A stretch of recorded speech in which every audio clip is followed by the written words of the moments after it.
ആശുപത്രി വെച്ചാ സംഭവിച്ചിരിക്കുന്നല്ലേ നിങ്ങൾ പറയുന്നത്?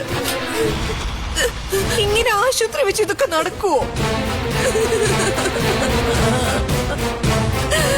ചന്ദ്രമോക്ക് എന്താ തോന്നുന്നത്? എനിക്കൊന്നും അറിയില്ല, എനിക്കൊന്നും കേൾക്കാൻ വേണ്ട.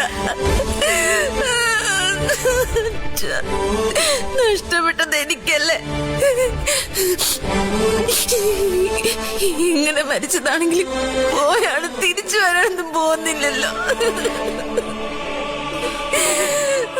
പ്രേമേ, നീ ആ കൊച്ചിനെ വിളിച്ചോണ്ട് അകത്തോട്ട് പോ. അല്ലെങ്കിൽ തന്നെ ആ കൊച്ചിന്റെ മുമ്പിൽ വെച്ചാണോ ഇങ്ങനെയുള്ള കാര്യങ്ങൾ പറയുന്നത്?